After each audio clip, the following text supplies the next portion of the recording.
Ito ang DZRJ 810 AM H-Rai Media, ang himpilan ng bawat Pilipino. Today, magkakaroon tayo ng mga guests na i-discuss natin kasi ngayon kung ano ba yung mga inclusion and diversity programs ng mga companies for the members of LGBT. So, meron tayong mga special guests for today. Although yung topic natin ngayon, some people would find it taboo or sensitive. Okay. Pero for other people, it could be informative or it could actually inspire them to go out and pursue their career in BPO. Diba? So first, please introduce our first guest. Go ahead, I'm so excited.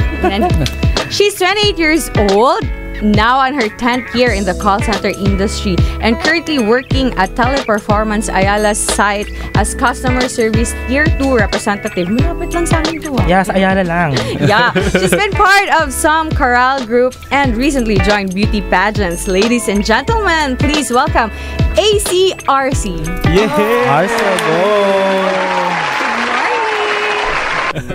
Go, Frank. All right, and we also have a second guest. She's X years old. Actually, she was my trainer when I was starting sa company ko ngayon. She's been in the BPO for the past 9 years and is now working as a collections consultant at ANZ. She loves to explore restaurants. Ladies and gentlemen, let's give it up for Pooch Balingit. Hello, good morning sa lahat ng listeners natin out there. Yes, and of course dun sa ating mga viewers kasi diba we are live sa TV and on the internet. So, yung mga nag-join pala sa amin or yung mga nanonood sa ating live session yun sa Facebook or sa YouTube, please go ahead and comment anything or say hi, and then please join the discussion as we may read your comments on air. Mamaya babatiin din namin yung mga naka-live session. Yung iba yung mga active talaga or mga viewers natin every week. So, let's just give them time naman para introduce ang sarili nila. Okay, let's start with AC. Go ahead. Yun nga. Experience mo or how did you start? I've been working in call center in about 10 years now. And I started with sales.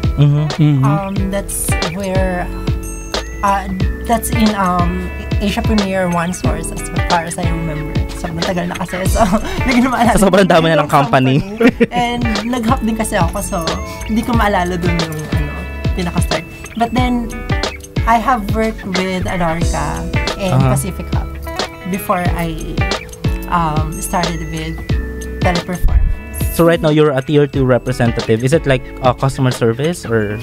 Yes, customer service, something like escalations. Bongga. Hindi ba stressful ang escalation? Actually, it is.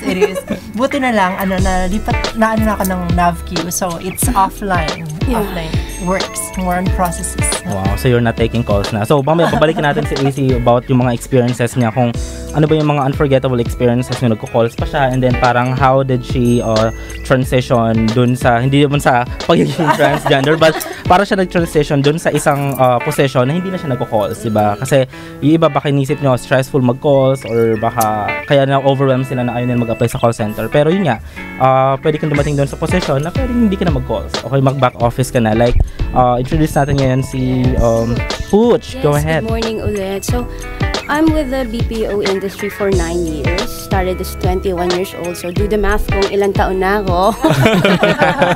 So, entry level. So, it calls. But the department is more on collections talaga ako. Until now, collections. Financial yung account. Okay. Citibank and Chase. So, more on Australian. I mean, more on financial institution talaga. So, there. Wow. Diba, exciting. Kasi ngayon pag-uusapan nga natin yung inclusion and diversity in the workplace. Diba? Sa mga companies, diba, may mga programs ba kayong for LGBT? Like, yes. Last time din, I heard about the parade. Yung Pride Month. Parade. Kasi there was an email na natanggap namin. If you want to join, register. Kasi parang meron silang shuttle yata. So, they're very, very supportive about it. So far, yun pa lang naman yung alam ko dahil na-send out siya. Pero I know na yung offline naman, madami pa rin talagang mga activities na nagpo-promote ng diversity and inclusion. Sa inyo, Frank? Sa amin naman, we've had one Thursday na ang theme namin ay LGBT. So, colorful lahat ng mga suot namin. Rainbow. Rainbow colors with unicorns. At saka, meron akong mga kaibigan na nagpo-post cupcakes. They were given cupcakes for the in celebration of the LGBT Pride Month. Bongga. Yun nga, kahapon nandun ako sa LGBT sa Pride Parade dun sa Marikina, and then nandun talaga lahat ng mga normally mga organizations or mga non-government organizations na mga nagsusupport, mga foundations, and nakakatuwa kasi nandun din yung mga companies, mostly mga BPO companies, like nakita ko dun yung Telus, yung float ng Teleperformance, ng Wells Fargo, Accenture, ano pa ba, ang dami, Thomson, and then Shell, nandun. I mean, nakakatawa kasi ibig sabihin, ganun yung engagement, di ba? Or ganun yung ka-open-minded yung mga industry na yun para i-welcome. Kasi nga, sabi nila sa BPO, di ba, come as you are. I mean, wala masyadong discrimination and parang judgment against yung mga members ng LGBT. Kasi diba, when you go to BPO kasi they want to hire you because of your potential, not because of your gender preference or whatsoever you see yourself with. Yep. So, kaya come as you are, be yourself. Kasi yung gusto nila is your skills and your potential on how you can contribute to the company. So, hindi sila judgmental on it. Tsaka mga LGBT, bonggang talent kaya talaga. Yes, when we say talent, talaga from arts to science and everything, wide talaga. Engagement lalong-lalo na. Yeah, mahalaga yung pag-uusapan natin yan later. So, how do you find working in the BPO industry so far? Well, since 9 years na, so very, comfortable na. I never had any job naman aside from BPO. So, ever since nag-start na ako. So, very comfortable naman. Though there are challenges most of the time. But within that 9 years kasi, ano mo na siya magagamay mo na rin correct. At saka ever since nasa financial kumbaga nandun ka sa ganung LOB, di ba? Line of business. Yes. So, AC, how do you find working in, kasi marami ka ng company na napunta, nag-tour siya.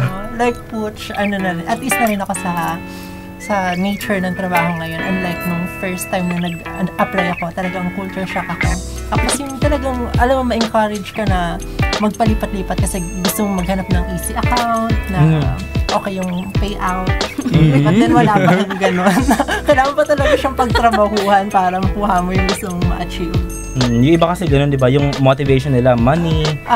Pero at the end of the day, may kita mo pa rin talaga na motivation may either work-life balance. Yes, depende sa priorities. Correct. Yung nag-start ka ba sa call center or nag-start ka sa BPO, ano ba yung motivation mo doon? Money or more on... Actually, nung nag-start ako sa BPO, I didn't know what was the company about. Parang, nung nag-apply kasi ako, Shell siya. Akala ko oil and gas. na talagang... Refinery ka doon. Sabi ko, ba't sa Makati? May planta ba sa Makati? Engineering ka nga pala, no? Engineering kasi ako. Tapos, yung tipong, hindi ako ganun ka-well-versed about BPOs in the country. So, nag-apply lang din ako. And, nung pumasok ako, that was the time I was open na, meron palang data. So, that was the time I knew na, okay, sila yung nagma-maintain ito in the system. So, tinanggap ko siya dahil first, malaki yung company name. And then second, malaki din yung pay. And then later on, ko na lang na-realize na, okay, ang ganda, may work-life balance ako. How about you, Frank? Sa akin ganun din, money. Di ba? Lagi tayo nagsisimula sa ganyan. Doon muna, di ba? Kasi syempre, pakitang gilas ka muna sa parents mo. Kasi fresh graduate. Tapos ako din, like Pooch, nagsimula ako, BPO na din talaga. So, the pay is really good as compared to my colleagues in college na nag-start sila medyo mababa ng konti. I'm not against sa mga trabaho din nila, At saka yung the fact na you will be promoted based on your performance. Unlike other companies na seniority, di ba? Hintayin mo munang mamatay. Patay siya, okay naman yung in 6 months may endo ka. At least dito, 6 months, regular ka agad. Ano yung mga feeling nyo na how did BPO change your life? Pooch? Yung social development. Skills, Kasi exposed ako sa different ages. Culture. Yes, exposed ako sa different talents. So, they really helped me when it comes to improving myself. Perfect, di ba? Yes. Ayun yun, ang tawag doon yung mga intrinsic motivation. Kaya rin ako nag-start sa BPO kasi sabi ko, gusto kong ma-hone or ma-develop yung communication skills ko. Kasi syempre, hindi naman tayo lahat talaga parang fluent or ganun ka-confident when it comes to speaking the second language. So, saan ka ba matitrain, di ba? Kung doon, may immerse ka talaga dun sa culture na lagi mong kausap. I'm speaking with like 20 Americans daily. So, hindi ka pa ba naman nun wala ka ng choice diba? Hindi ka pa ba naman maging confident sa English mo nun? How did you started as an agent, diba, AC? So, yung account mo nun, was it like hard or paano yung ano? Nung una, mahirap siya kasi I was in sales. So, talagang pressure, stress. But, nung nalipat ako ng customer service, mas naging magaan yung trabaho. And then, kaya pinush ko pa ng pinush para maano ko sa tier 2. Correct. And totally transformed na naman na talagang nakuha ko naman kung ano yung gusto ko na hindi na nag-call. Diba? Ano yung pinaka-challenging sa job mo ngayon? Dun sa job mo actually in the BPO? Actually, lahat ng everyday talaga is a challenge. Hindi mo masasabi kasi everyday yung nag-handle ka ng difficult calls, difficult conversation. Yun yung mga how about schedule or yung shift? Schedule flexible naman ako so wala na problema. Walang issues. How about sa social life mo naman outside BPO? For me, nagagawa ko pa rin naman yung gusto ko. Nakakapag-join pa rin ako ng pageants. Yeah! Pageant. Mag-uusapan natin yung mga pageant na ginojoinan niya. Doon ako na-excite. How about you, Pooch? I mean, how do you, ano yung parang pinaka naging challenging sa job mo? Bukod dun sa, of course, yung nag-take ka ng calls muna and everything. Nung nag-start ako, yun ang very challenging part Kasi, hindi mo alam yung culture ng other part na tinatawagan mo. Especially, I mean, let's not mention na yung account. Okay, yeah, sure. May mga time talaga na syempre, ilang taon lang ako noon, 21, 22. So, tatawag ako, magko-collect ako, and then, they're shouting at me, they're cursing me. So, ako parang, TL, minura ko. Anong gagawin ko? So, parang gano'n. So, since lumilipas yung years na nagiging komportable ka na, so, yung mga challenges na yun, overcome mo na rin apparently. Correct. Kasi wala lang naman talaga yun Parang you would take it personally. Kasi diba, for example, fresh grads ka, like or fresh grads yung mga nag-apply. So, lahat kayo, parang umaasa kayo na ma-hire. So, na-hire kayo, diba? Parang nandun na yung job offer, nakita mo na ganito yung salary mo, monthly, tapos nakita mo na yung nasa training na kayo. So, ang saya-saya, diba? Na parang, wow, ang ganda ng trabaho ko. And then, parang iba yung tingin sa'yo ng mga kapag call center ka kasi nagtatrabaho, akala nila agad abroad ka or parang biglang yaman ka, no? Tapos, after ng training, mapupunta ka na dun sa production floor, mag-start ka na mag-calls. My first ever caller, irate calls. Irate caller siya, si Donald O'Brien. Ay, tandang-tanda ko makakalimutan yung name niya.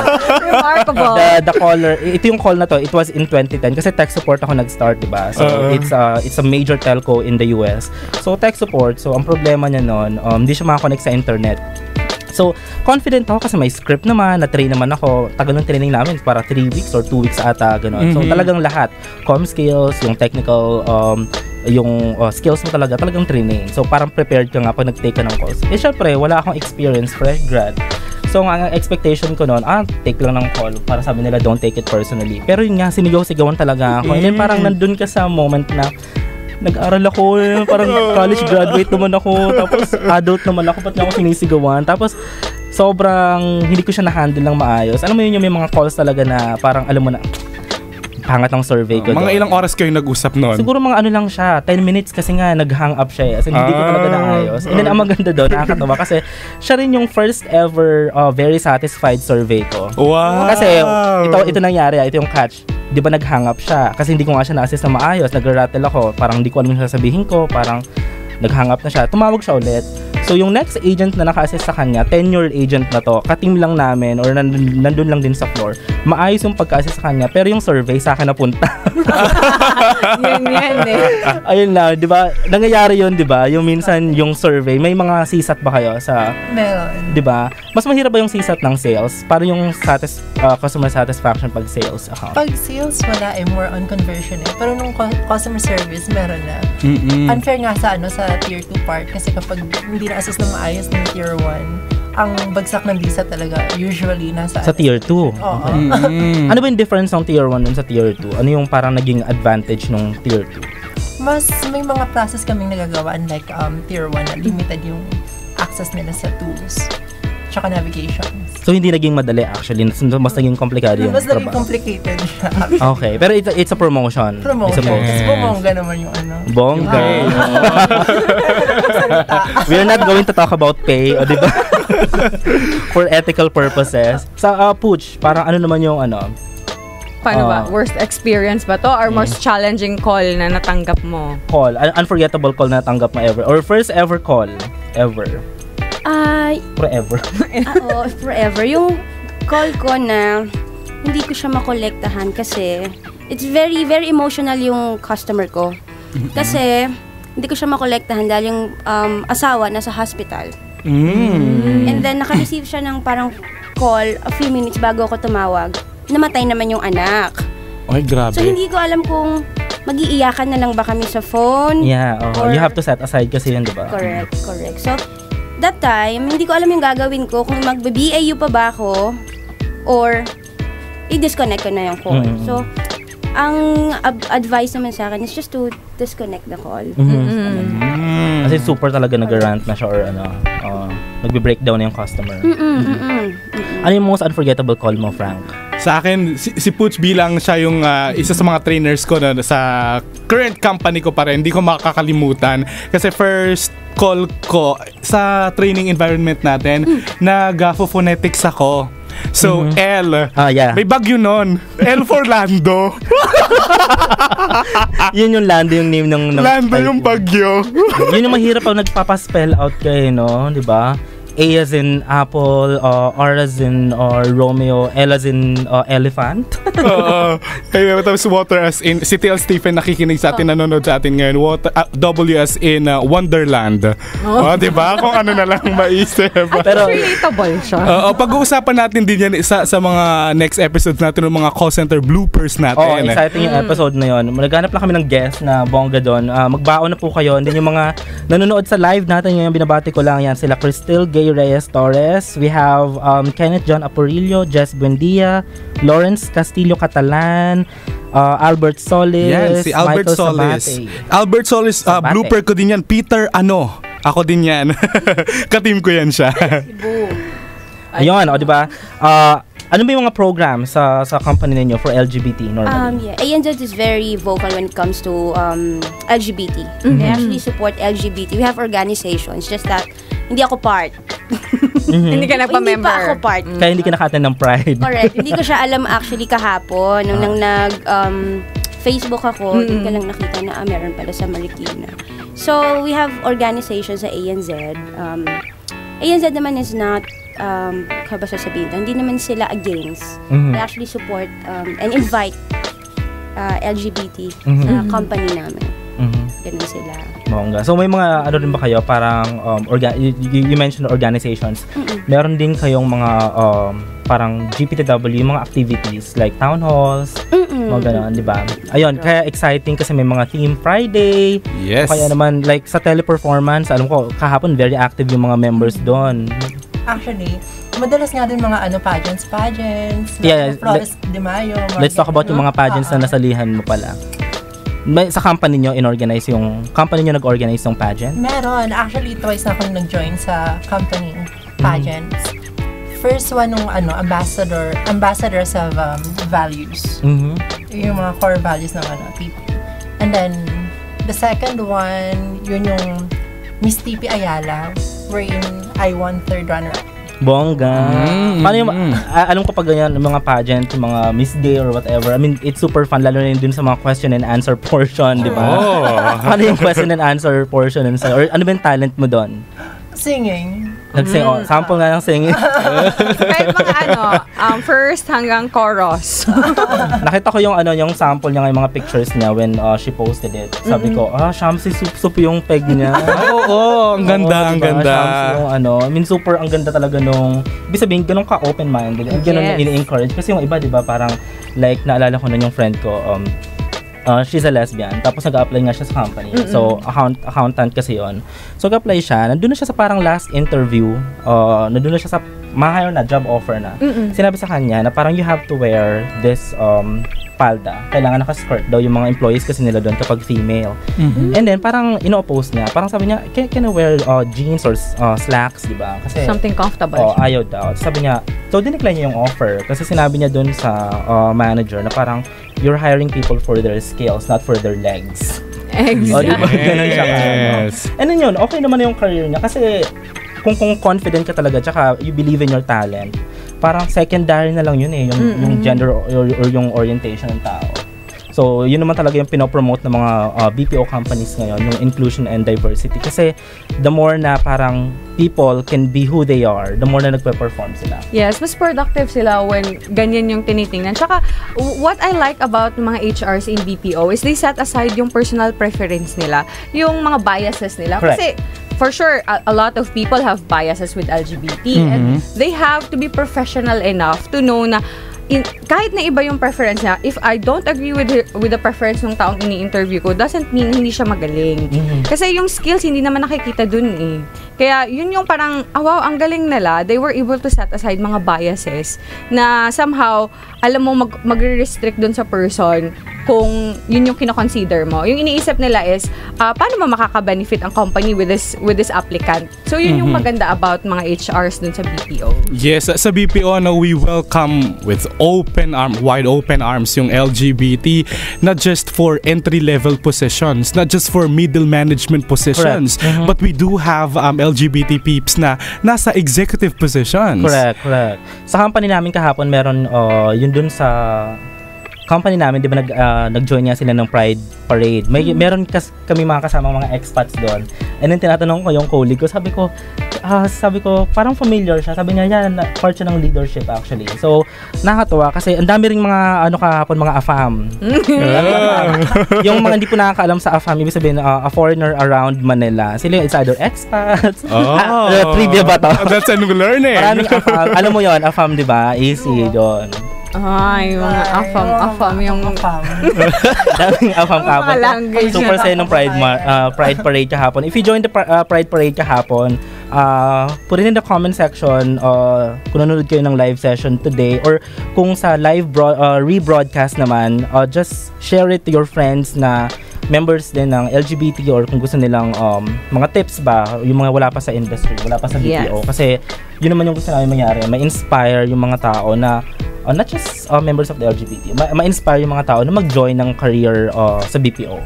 Kasi di ba nga pinopromote din natin yan in call center radio. First nating mga guests which are actually trainers, LGBT, tapos may millennial tayo, and then we had the DR na not so millennial, and then now we have our representative from the LGBT company. So it really shows how diverse the company is. Correct. Yes. Whether it is call center or non-call na mga accounts. And I would like to announce that this is not just our stories. Actually, later on we will be promoting, or we will actually be launching yung membership natin. So guys, get excited about that. We'd like to know the topics that you would suggest na pag-uusapan namin sa radio. Correct. Because as we always say, this is your show, this is your story. Kala ko this is your time show. Diba, saya. Tapos mga perks ng company, 'di ba? For LGBT sa amin, hindi mo siya perk, pero na-notice ko lang last year o 2 years ago, meron na kaming parang gender neutral restrooms. So, 'di ba normally male, female, and then may PWDs. And then ngayon, meron na siyang sign doon na if you are like a trans gender woman or man, pwede kang gumamit ng restroom na 'yon para hindi nga awkward, kasi although 'di ba, kahit for example si AC, nasa isang restroom kami. Although sa akin walang judgment or walang issue sa akin. For some other people, medyo na-shock na parang nasa tamang restroom ba or whatever. Nangyari ba yun sa AC? And then awkward din yun sa kanya, di ba? Kasi minsan napapatingin pa yung mga guys sa signboard kung ano ba ito female. Correct. So, which restroom do you use? I mean, it's like the male restroom. Mas preferred ko pag sa office, male pa rin, kasi nag-start ako din medyo, hindi pa ganitong transform. Wow, interesting! Pero TV maluwag naman sila. Inaalaw nila kapag transgender ka, pinapagamit ka na sa female restroom. But we can suggest that to other companies as well, kasi Actually, yun na, nag-exist na siya sa mga companies, yung mga gender neutral or ano tawag, may ganun na mga terms dun eh. Maganda yung sign niya eh, para siyang, di ba normally nakapalda yung babae, yung symbol nun, yung pag female yung restroom, parang nakapalda yung babae, tapos yung kabila, parang lalaki lang siya. So, parang hindi niya awkward for both, or for any gender na. First time ko actually to hear about that, nung ni-share mo siya, parang, wow, ganun na pala ka-open. Correct. As in, I like the idea, Saka actually. di ba ngayon, pwede mo nang gawing dependent yung partner mo, di ba? Doon ako na-amaze kasi nag-transfer yata kami ng HMO. Tapos we were from iba, hindi ko na i-mention yung name. Pero nagulat ako na pwede na palang i-enroll yung partners mo. So, I have questions about it. Do you have ganun sa company nyo? Yes. My question actually is, paano nalalaman nila na okay, this is your long-term partner na. What if meron yung iba na parang 1 month sila, tapos the next iba na pala? Tapos yung nilagay niya is, yung first. Although hindi ako nag-join kasi meron siyang sariling HMO. Yeah. I'm not sure, pero parang hihingan kayo ng joint account, parang ganon. Okay. So, kailangan parang meron kayong proof Pero na. the privilege is same as the dependents na covered sila, medicine and all that. So, amazed ako actually nung hinain sa akin yung JO na parang yung domestic partner mo, you can she can avail health benefits from the company. Di ba? JO pa lang yun na pag-uusapan na. So, ibig sabihin talaga tanggap na tanggap sa BPO. Sa inyo ba, ano yung mga perks or ano yung mga unique sa teleperformance? About LGBT. For LGBT.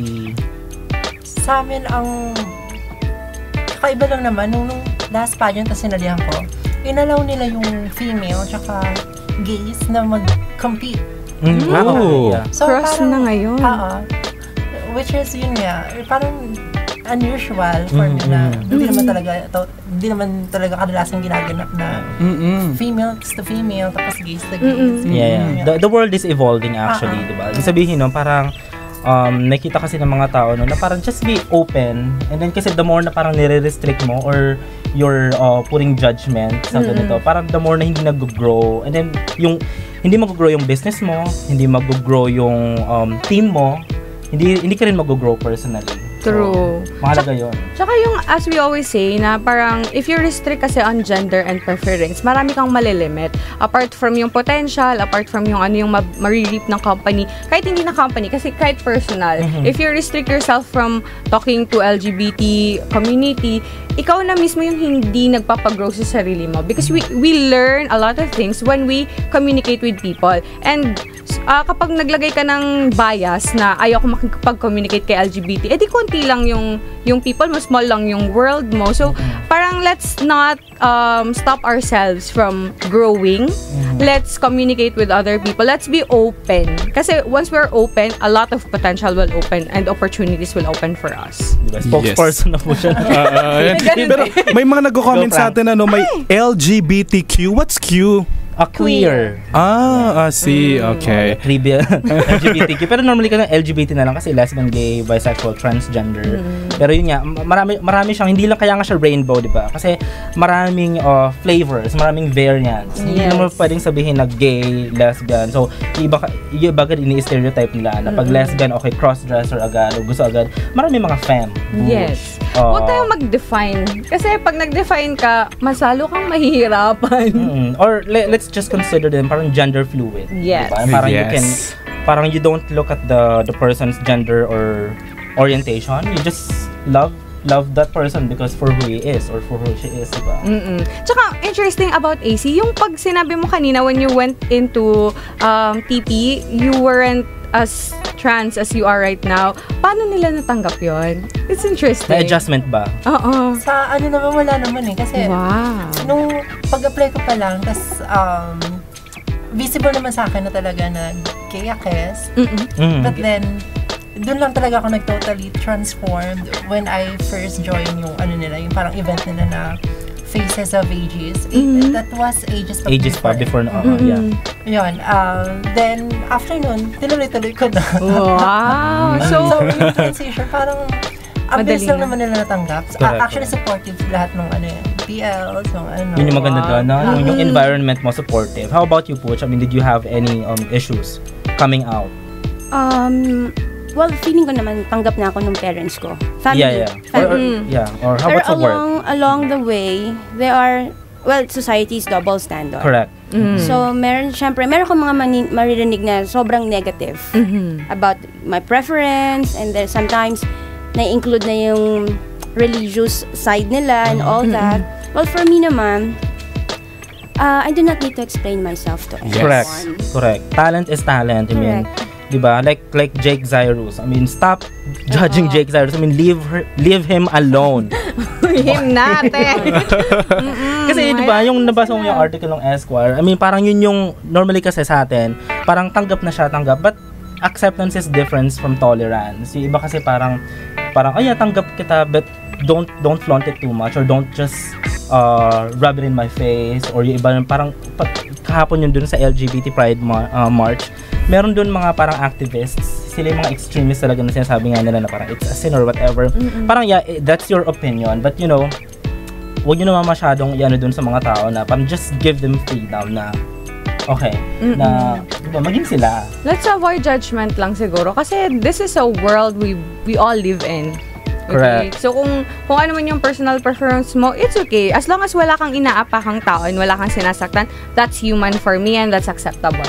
Pero once na meron ka ng na-diin or na-harm na person, that's something wrong. Generally, globally speaking, wrong na yun. Yep, at the end of the day, it will all boil down to 7-letter word, and that's respect. R-E-S-P-E-C-T. Personality matters talaga. So, when we come back, pag-uusapan natin kung ano may mga advice nyo dun sa mga LGBT members din na gustong pumasok sa BPO, or yung mga nasa BPO na ngayon na nakaka-experience ng discrimination. Okay, so time check in the Philippines, it's 7:47 a.m.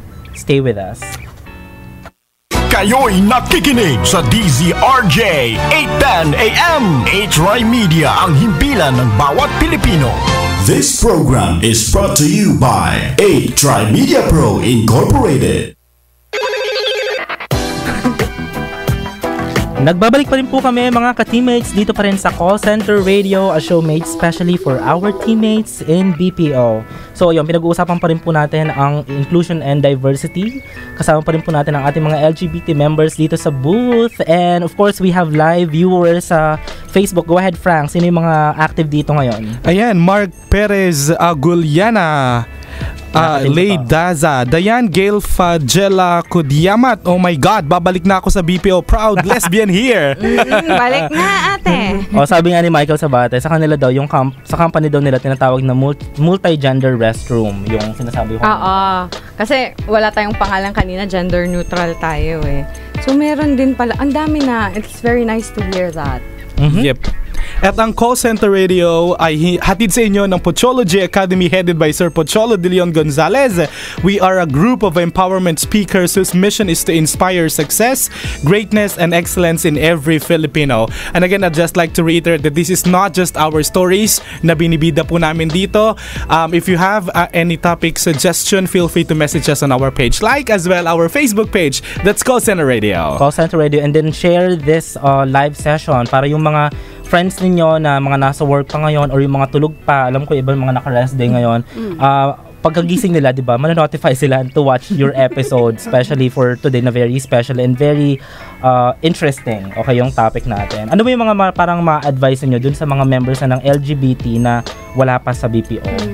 Don't be scared. Unang-una. Kasi if you're scaring to be yourself. So challenges it's everywhere. The most important thing is you are overcoming those challenges. Wow. Don't be afraid. Don't be afraid. How about you, AC?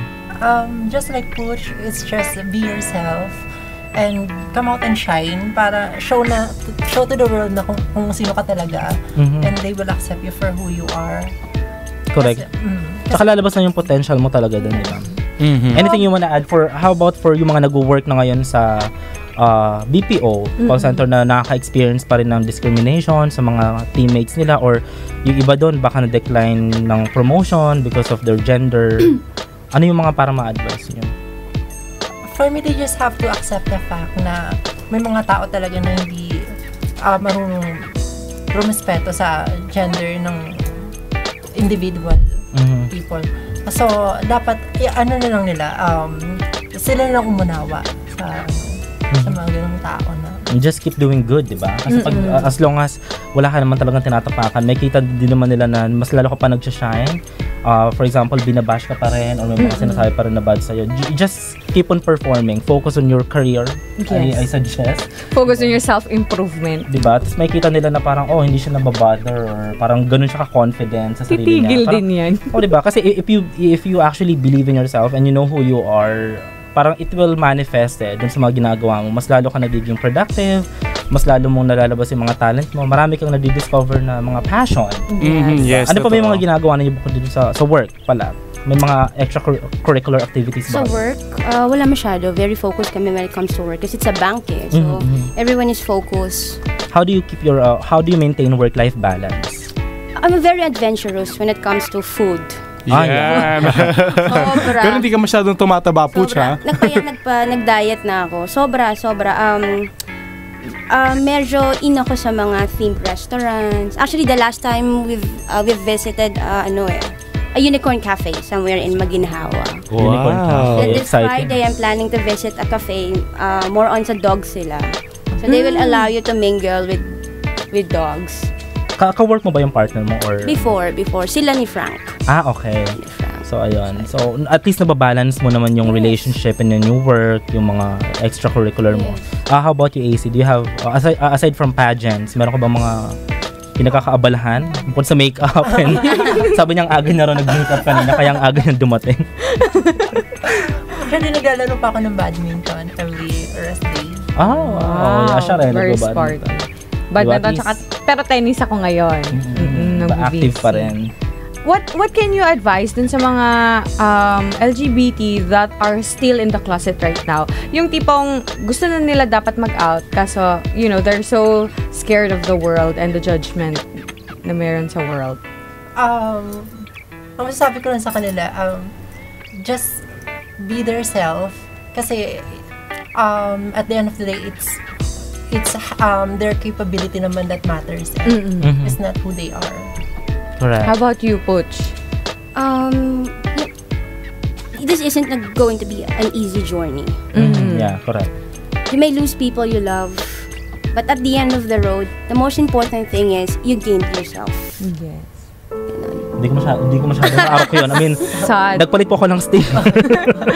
At the end of the day, you will gain yourself and you will lose daw some people you love. Siguro yung important din doon is the people who stays are really the people who cares for you. And the people who are real. Correct. Yes. Actually, ang pinaka nagtatak sa akin na motto, sa brother ko to who passed away, parang ang sabi niya is, what is left is not important. I mean, what is lost is not important than what is left. Wow. Diba? Paki-quote na po yun mga ka-team. Paki-status na siya. At saka nakita ko recently, shinare mo yung kay Joey Mead, yung The Kings. Correct, yes, The Kings. Yung kay Angie. I mean, love is really powerful and it surpasses kung ano yung mga limitations. And then it's like magic. Yeah. Diba? Akala mo naman, in a relationship ka makapagsalita. Pero yun nga, diba? Parang, ang weird lang and at the same time it's very interesting yung story nila. It's a very beautiful story sa TLC channel. Shinare ko actually siya. Pinanood ko siya. And you can learn a lot of things there. May humility there. You can also see kung paano mo malalaman that people will really stick for you. Sino yung talagang I would die for you kahit na sino ka man. They will defend you. So parang their story is really non-conventional. It's not even just LGBT. Kasi straight si Joey Mead. So parang, wow, interesting. Wow, di ba? May mga gusto ba kayong i-greet o mga batiin yung mga nanonood sa atin ngayon? Or mga friends niyo, family? Just wanna greet my mom, tsaka my dad, tsaka all my friends in PP. Wow, di ba? Tsaka kahapon kaya hindi siya nakapunta ng Pride Parade kasi nga birthday niya. So happy birthday, AC. Diba? Sana naman parang naging bonggang memorable ng birthday mo, di ba? Kasi classmate ko siya first year high school. Yon. Best friends talaga kami ni Arnold. Sorry. Dapat ba hindi ko i-mention? Pero ayun. So kaya nagkaroon kami ng topic na for LGBT, siya agad yung naisip ko. And then Pooch, I mean, yes, mga friends ko sa ANZ, mga pamangking ko, they're listening. They woke up early. So si Rap, si Dana, si Third, si Joyce. And then my partner is very supportive all the Yun way. nga, di ba? Yay! PD family, thanks for the invitation nung team building natin. Yes. Wow. Correct, o diba? By the way, on Tuesday po, I will give a talk at General Licerio Topacio National High School sa Imus, Cavite.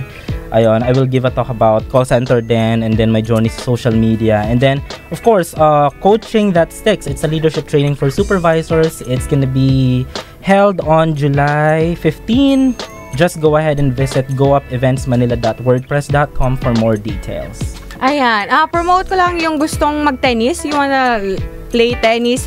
We have si Sir June Lira. Siya yung coach naman right now. You can contact him at 0935-266-4615. So, para maging work-life balance naman. And I also have the Ratch online shop.